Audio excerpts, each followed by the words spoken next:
Welcome to the Fire and Earth podcast with your hosts, Jason Mefford and Kathy Gruber. Fire and Earth, giving you the keys to unlock your limitless potential.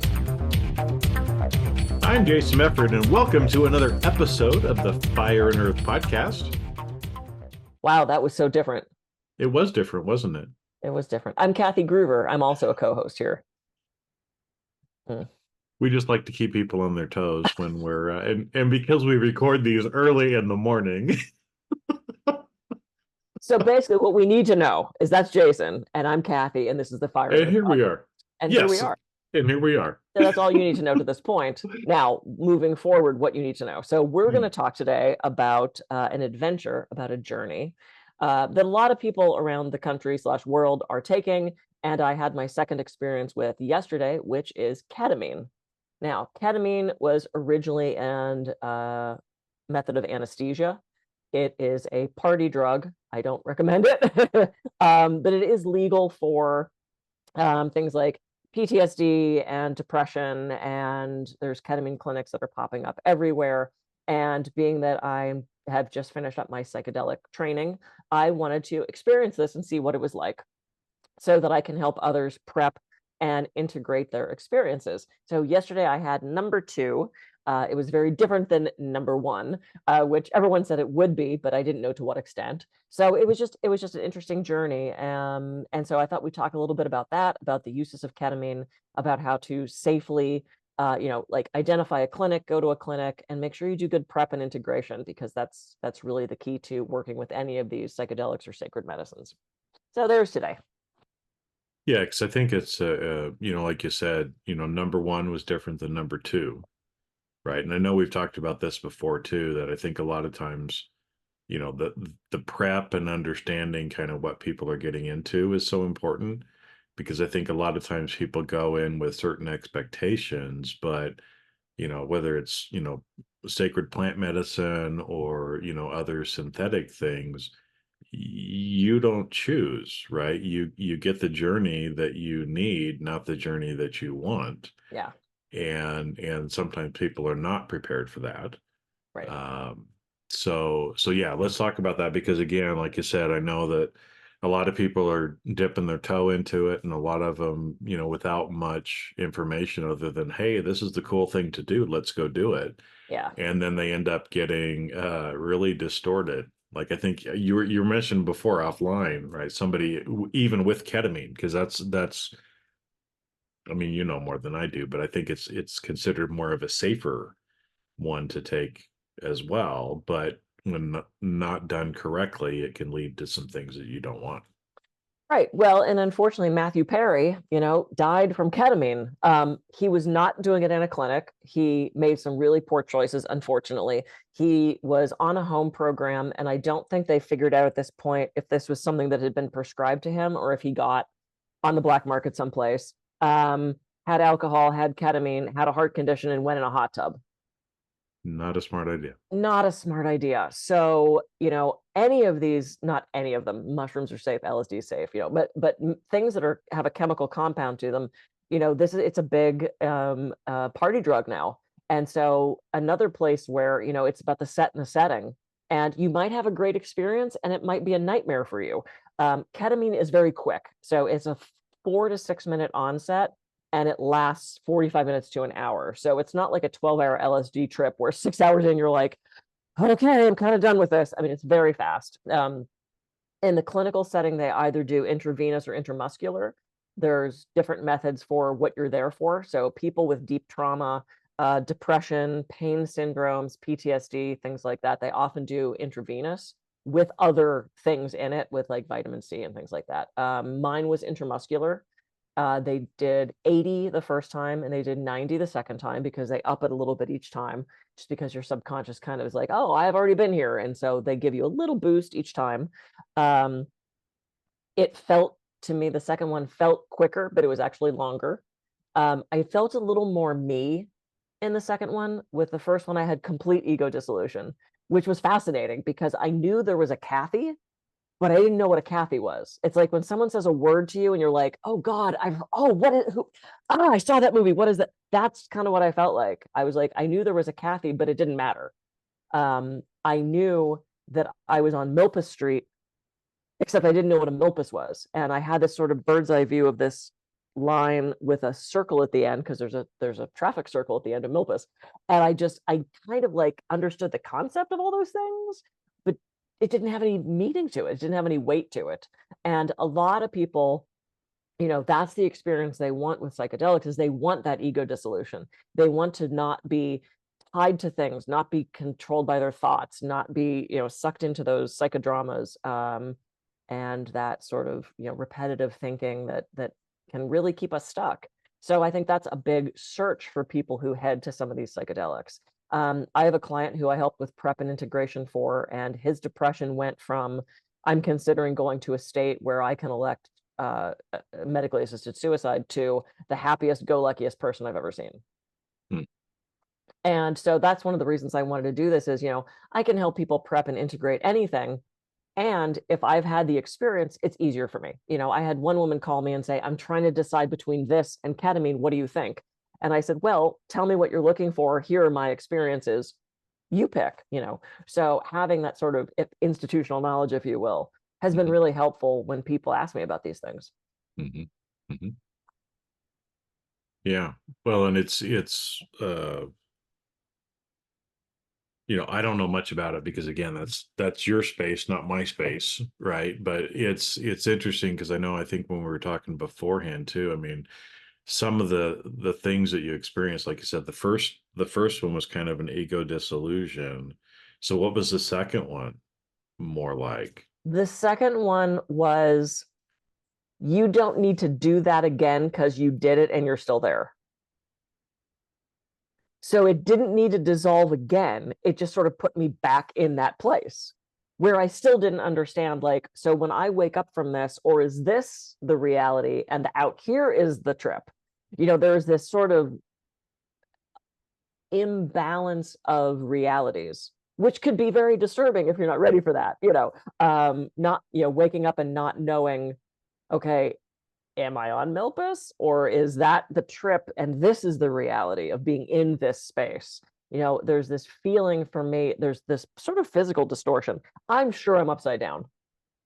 I am sure my legs are up here and my head is down there, and I'm like slanted, and I'm like, you're laying flat. I know what position I went in. They didn't move me, but there's just this physical distortion, and your hands feel really teeny. So like if you go to do this, it feels like you have these teeny little hands.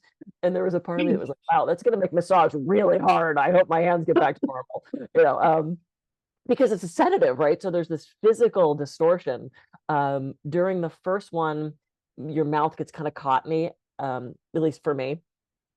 So I kind of wanted to do that, like to get the spit moving, except I couldn't. And it felt like I was eating my own face. And I had this thought of, I feel like I'm eating my own face. Now, there's somebody watching me. They're not going to let me eat my own face.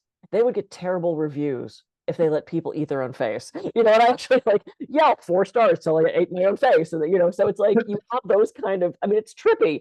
That's why they say it's trippy. I mean, that's where it comes from. And it sucks because sometimes that's the only word for it is, that was trippy. Right, but what does that mean? I don't know, One of the things, so I had a client who was dealing with, she had a history of sexual trauma and a lot of PTSD. And of course, as a coach, that's out of my scope. So we would deal with her sort of life living stuff. And she ended up going to a local ketamine clinic. And my understanding, she was not in California, she was in a different state. But my understanding was they would put her in the room, they would hook her up to an IV, she'd trip balls for an hour, and then they'd send her home. And they did not integrate her experience. They did not pair her with someone to help her do that. And it fucked her up. I believe it triggered more psychosis for her. And I don't know if ketamine was just not the right choice for her, but it really screwed her up. And that's unfortunate because, there's a shadow side to everything, right? But like any medicine, whether a psychedelic or a pharmaceutical or an herb, or, you have to know what you're going into and you have to prepare and integrate that. And one of the things that I love about the clinic here in Santa Barbara with Dr. Remy is they assign you a coach. They're like, here's your coach. And they sit with you. I mean, I sat with her yesterday for a half an hour, setting intentions, talking about what's been going on. I don't know what order these are going to come out in, but, the heading back to Pittsburgh and the grief thing, she and I talked at length about that. And one of the intentions I set heading into this was, let's deal with any grief that I'm carrying that is no longer serving me. If there's any big emotions that need to be released, let's do it. And at one point, to me, it feels like I'm dropping down a canyon of colors and sounds. You can see the walls are very flat, but they're sort of colorful. And as I was dropping down that canyon, and it doesn't scare you. It's not a free fall, like, kind of thing. It's just you're floating down this canyon. I could feel things just being taken from me. Mm. And then I got to the bottom, and it was like energy, like almost microwaves were like heating me up. And so I was like, just accept that. And I remember opening my hands as much as I could with them being so small. And just sort of I'm like, okay, I'll take whatever you're giving me, whether it was I got a lot of downloads the first time, downloads or information or healing or cosmic light, I don't know what it was, but I just accepted that. And then afterwards, the first time I was really out of it. I must have laid there for an hour, just like dozing in and out. It was like trying to come up from surgery, which makes sense, because sedative. This time I was more verbal, and she asked me some really pivotal questions. She's like, is there words you want to write down? Anything you want to take from this experience into the outside world? Anything that you need to do over the next couple of weeks, let me know when you want to do your integration session. She touched my hand and said, I'm going to go let you rest. We'll be back in 10 minutes to check on you. So it's a space that's very caring, very safe. And that integration is so, so important. And this is one of the reasons I was excited to kind of tell you about it today, because this only happened yesterday, and I haven't even begun to figure out what all happened. I have no clue what happened to that hour. Things that I'm like, oh, I should remember that. Of course I don't. So yeah, it was much more cerebral, even though I don't remember any of it. It seemed more brainy than symbolic somehow. I don't know. It's always fascinating. Well, that's why I think it's interesting, because I think there's a couple areas that I'm interested in asking you more questions about. But I know, we talk about, well, we need to integrate. We need to integrate. You need to integrate everything. But, somebody reminded me yesterday, it's like, everybody says that, but nobody tells you what integration actually is. Right. So, when you think about some of those things, so I know you said, your client wasn't really integrated. She was just kind of let go. Yep. Nothing was done. So what does integration actually look like? Or because I know it's different for different people at different times and in different ways, but what are kind of some ways that one integrates these kinds of experiences? Yeah. So let's say you do an immersive course in French, and you learn all the words, and you learn all the slang, and you learn all the phrasing, and then you never speak to anyone in French. Mm-hmm. You learned the thing, and you had the experience, but you didn't actually use it. You didn't integrate into your life anything you learned. That just popped into my head. But to me, that's sort of what integration is. Like, I had this experience. It was this hour of whatever the hell it was. Okay, now what do I do with that? Do I take that presence and that ego dissolution that I had in that space? Do I take that neuroplasticity that I'm going to have for 2 to 3 weeks? What do I want to do with that? And that was one of my journal questions, is what do I want to do with this neuroplasticity now? Mm-hmm. That my brain is open and I can connect different things. And, do I want to heal that grief surrounding my dad in the house? Is there anything from my past relationships, romantic or friendship, that I want to settle in and heal, if there was any of that left? My intention going in was, if there's anything that you need to tell me, if there's anything cosmically that I need to know, if there's any healing that I need to accept, let's do that. So I think integration is taking what was in that limited experience, time-wise, and then carrying it out into the outside world. So, you go through this program and you learn French, but you never speak to anyone in French. You didn't integrate that course. So that to me is the sort of the best analogy for it. Well, and you kind of explained there too, like journaling, right? You're journaling afterwards. Journaling is an integration technique, right? Huge. No different than like you learn French and then you decide to start practicing by writing it out, right? That's a way of integrating the French that you've learned. Yep. Speaking about it, right? That's why having a coach afterwards, or having, somebody to kind of talk through some of these things, because sometimes And this is another thing where it's like you kind of remember, but you don't, and you're kind of grasping for it, right? That ends up happening a lot of times with these kind of journeys, but also Yep. happens in everyday life, in dreams. Sure. Often we wake up in the morning and it's like, oh man, I had this dream, and then it slowly just kind of like fades away Mhm. unless we integrate it by doing things like writing down a word, or Yep. taking a voice memo on her phone about, Yep. man, I just had this dream, this da da da da da, right? And then it's kind of sitting down and processing it and thinking about, okay, what does this mean? Because a lot of times, in journeys or dreams, we're given, even during the day, sometimes when you get downloads, Yeah, you totally. just get a word, or you get an image of something, or you get, a 2 or 3 word phrase, and it's Yep. like, okay, what does that mean? Right? That we've got to then kind of integrate and reflect on it, Hmm.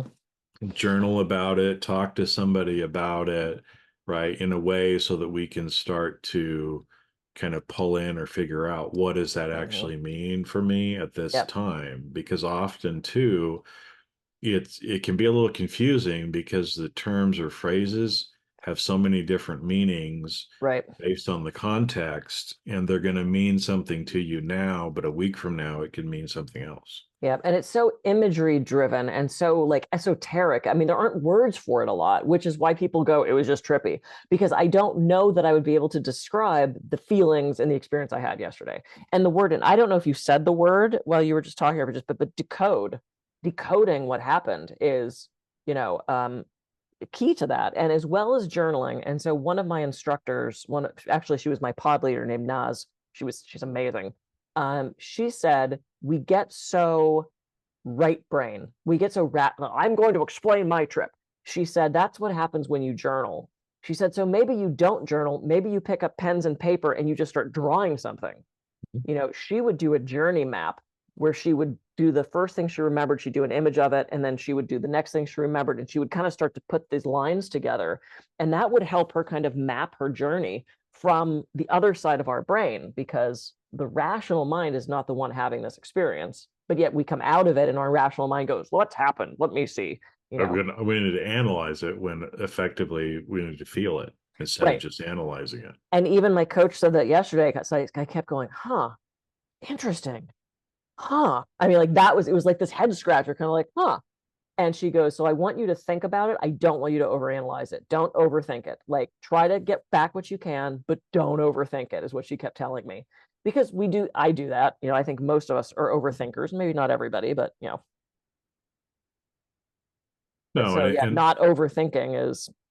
and I guess too, kind of having the patience, right, for when you receive it. Yep. Because I know there's been some times where, again, a dream that I had, it was actually at this house that I'm in right now, but it happened like 5 years ago. I saw myself doing some yard work in front of the house, and I woke up and I'm like, that's really weird. I have no idea where that place is. Why was I dreaming about that? 5 years later, Right. Here we are. I'm out in the yard doing some work, and all of a sudden the image from that dream popped back in. It's like, oh, well, that makes sense now. Now I understand, right? And so I think a lot of times too with the integration, it's like not trying to force it, right? We Yeah. we we we do the work, but we don't overanalyze it, and we don't try to set a timeline for when we're going to understand it. We'll understand it when we understand it. Yeah. And I mean, like with my Bufo journey, um, most of that didn't come to me until a couple days after, because I whited out. I didn't know what happened until I meditated the next day, and it all came flooding back. And then I went and sat in the park and had a great talk with a rock, a bird, something else I talked to. I don't remember. I wrote it down. And here's the other thing, write it down, because now I don't remember what that integration was, right? So before I had my experience yesterday, I opened my old journals and I read my last couple journeys of, okay, what do I want to add on to? It's, to me, for me, no matter which substance, which medicine it's been, there's been this here to here to here to here to, there's been a clear sort of building upon what came before sort of thing. Mhm. Um, it's like improv. It's like you start the story and then I continue the story and then the next person and it goes around the circle. That's how I feel these have been for me. I don't think it's that way for everybody. I've talked to so many people, including classmates, that they don't have that sort of continuum through line through their experiences. It's also individual, and this is why it's tough, right? So it's like you've met one journey, you've met one journey. You haven't met them all. But if you want to work with this medicine, find a clinic that's reputable, find someone that has, the gentleman that runs this is an ER doc, he's an osteopath. They have all the medical, stuff in place in case something would go awry, which it's probably not going to, but people are individual. Yeah. Have a good coach to help you with the prep of this and the integration. What are your intentions going in? Not that they're 100% going to be met, because again, you get the trip you need, not necessarily the trip you want. And sometimes it's scary, and sometimes it brings the trauma back to the surface, and you've got to swim through it. There was an article in the Independent, which is our little weekly newspaper here, and Eric and I were out to breakfast, and I said, "Oh God, I should probably read that," because the cover story was this woman's ketamine experience, and I didn't pick it up. Well, I should have read it, because apparently she had a horrible experience and went on this rant about how terrifying it was and how traumatic it was. And it's like, oh, I don't have that deep trauma. I don't have PTSD. I was never sexually assaulted. I didn't go to it to move past that sort of thing. I have a very much lighter experience compared to someone that's going in with, years of PTSD and sexual trauma and held at gunpoint and, that sort of thing. So just know that you're going to have a very different experience every time and than other people do. Yeah, I think it's interesting, and whether things come up because of a trip or they come up in the course of life, it's the same thing. Totally. Right. And because I know, on the last episode we've recorded, it's the same thing about going home. It's like you weren't on a trip per se, but those things came up that have to be integrated. Right. And so it's just the medicines obviously kind of bring up some of the shadows that we weren't necessarily thinking about, or we weren't in a local environment to have those things come up. Yep. But regardless of what they are, whether it comes from, a trip, or if it comes from life, we've got to yeah, a trip or a real trip, right? We've got to integrate those things. And I think that's what's so important too, that so many people out there are missing. And again, it was kind of brought to my attention. It's like people just really aren't talking about that. They're as much as what people need. And so a lot of people kind of go part way, and then they get stuck because they're not able to release or integrate or get it, and it gets stuck somewhere. And so, that's why it's great that you're offering that service, helping people do that too, because it's so important to do that. And I think, as you were talking too about how your journeys have kind of gone like in a logical sequence, I think the fact that you spend a lot of time really beforehand in prep and, setting your intention for what you want, I think that's probably why you're being given the trips that you're given in the order that you're given too, because you're approaching it not just from a curiosity, hey, I want to see what it's like, but you're actually, preparing and have an intention for why you're going through the experiences. Yeah. And I think that makes a huge difference too. I think the more people are prepared, right, the better of an experience it's going to be for them, as far as getting what they really need and understanding why they're getting it, and then integrating it afterwards makes a huge difference. Yeah. And part of it truly was curiosity. I've realized, just especially in thinking back to, going to my dad's house, my mother used to call me a neb shit. In Pittsburgh, the word nebby means nosy, and neb shit is someone that can't stay out of things they're not supposed to be in. If it was closed, I wanted to open. If they said, don't go in there, I'm like, well, I guess I'm going in there. It's like, don't tell me not to look, because I'm digging through that closet. That's just, and with all the learning, and I have like 7 tabs open on my computer of things that I want to learn or read about. That's just me. So part of this is, I wonder what's going to happen. Like, I want to see what this is like, especially compared to other medicines. right? It's very different. Psilocybin is very different than LSD, is very different than ketamine, is very different than bufo, is very different than, all these other things that people are using. And I think you have to go into that knowing that, if you're at a party and somebody says, hey, do you want some ketamine? You better know what that's going to do to you, and feel confident that you're in a place, a set and setting where you're physically safe, but also emotionally, spiritually safe. Because if that dredges up some horrible childhood experience of trauma, and you're at a party with a bunch of people that are stoned off their ass, that is not where you want to have that experience.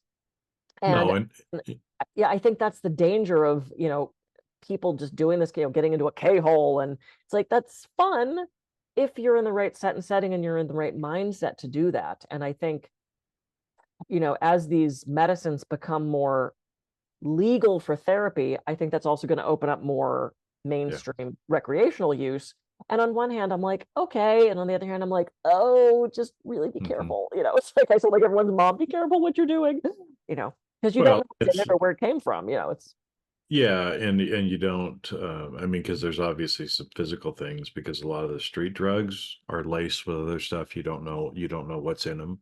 yeah. But I think too, for people to realize it's okay, right? If everybody else is doing it and you don't feel like you're ready, or now is not the time to do it, it's okay to say no.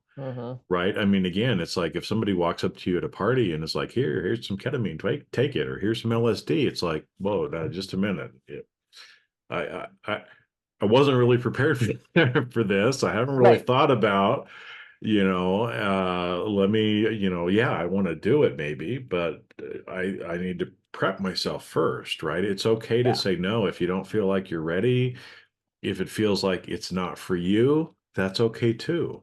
Yeah. Right. I mean, there's other ways of getting to these states too, that if that's not your thing, it's okay. Yeah. Right. And not to give into the peer pressure, not to be Nancy Reagan, sort of thing of don't do drugs kind of thing. Just say no. Just say no. But if you're not ready for it, or if you don't feel like you want to do it, it's okay. Well, and also let's look at the physical safety aspect of this, right? So LSD typically lasts 8 to 12 hours. Where are you? How are you getting home? Are you prepared to be in an environment with these people who maybe are all tripping for 8 to 12 hours? What if you need something? With mushrooms, it often causes nausea. People often shit themselves. People, it's like that's going to last, depending on how much you take, 4 to 6 hours. MDMA often puts people in a place where they love everybody and it's so touchy-feely. Are you in an environment with safe people? Are they going to take advantage of that? Are you going to wake up in bed with 6 people that you don't know, that you didn't want to do that, but that was influenced by the substance? Is there somebody there sitting with you who's not on this medicine, who's going to make sure you're all safe? And that's the thing that worries me most about this. I mean, when I take ketamine, I cannot move my body. I can't move my body. I'm frozen there. I could imagine doing that at a party, and after that hour, waking up next to someone that I don't know who just horribly took advantage of me because I couldn't physically move. So you have to, and again, not to take it to the negative thing, but are you in a place that's safe? I had a client share with me the other day that she dropped acid and then went to high school. I'm like, oh no. And she was having open eye visuals. This was a 12-hour experience for her. So she's trying to navigate talking to people and classes and teachers and books and lockers with things morphing into dragons around her. And I'm like, okay, I've never had open eye visuals. But I can't imagine trying to navigate real life in that situation. And quote, no one knew she was tripping, but it's like, to look at her, you might have figured it out. But was that a safe place for her to be? It's like you hear people thinking they can fly and jumping out of a 12-story window, which has happened, not as much as they say, because also if you think you can, even if you can fly, why would you not start 2 feet off the ground and not 30? There's still a part of your brain that's like, let me start slow and see if this actually works. So just being around people who are really going to keep you safe, whether it's a clinical setting or whether it's a party, I think that's the most important part of this, and that goes into the setting, and the prep. Yep, exactly. Yeah. So now that I scared the shit out of everyone. Well, it's not to scare people, but I think it's just like a public service announcement because I think, like you said, I mean, part of me is like you are too, of, you know, the easy access and the way that some people might try to take advantage of other people because of this, Yeah. you know, just to be, you know, prepared and Yeah. realize, you know, what you really are getting yourself into, and just doing it the right way. Yeah. You know, so that you're safe, so other people around you are safe, so you've got a support network. You know, having a sitter is an important thing. You Yeah. know, I mean, if you go to a party, some of the people in the party should be the sitters and should be watching other people. You Yeah. know, if everybody's stoned out of their mind, that's a recipe for disaster. Something's going to happen. Yeah. You know. The other thing that I kind of wanted to not warn about, but mention is this idea of chasing the high, of chasing that first experience, right? Because your first experience with things is often not your best, but it's that unique experience of you're at that music festival and the lights and the people, and you drop a little bit of acid. It's the coolest experience. And then the next time you want that same experience, you're never going to get that same experience. And there are people that get into a habit of chasing that high. I had a client share with me that she had taken GHB, which is the date rape drug, but it's also a recreational drug. People take that. I know several people that take that for themselves. It makes you feel drunk without having to consume the alcohol, without the hangover. It gets you giddy. You don't take much, a couple drops, and you're fine. This gal, knowing that you are not to mix that with alcohol, because that's really incredibly dangerous, she had taken something else, and then she had her GHB, and somebody offered her a drink, and she went, okay, because she was chasing that high. And she ended up seizing and going to the ER. And she's like, I still so regret that, because I know that I shouldn't have done that. But because she was altered, she wasn't thinking clearly and kept chasing it. Yeah. This is how it gets dangerous. And this is how people end up dead in a coma, seizing in a hotel room at the ER in the middle of the night. Or God, I thank God her friend was there. Mhm. You know, who knows what would have happened to her seizing in a hotel room on the floor. I mean, that might have been her end, which would be incredibly sad. So just, you know, ask questions and know what you're getting into. And if you want to do this from a therapeutic basis, find a good clinic and good coaches that are ready to help you with it. Exactly. Yep. Harm reduction. That's the last thing I'll say. Yep. All right. That was lovely. I'm Kathy Groover. I can be reached at kathygruver.coach. And I'm Jason Mefford. I can be reached at jasonmefford.com. So go out and have a great week. Be safe. And we will see you on the next episode of the Fire and Earth podcast. See ya. See ya.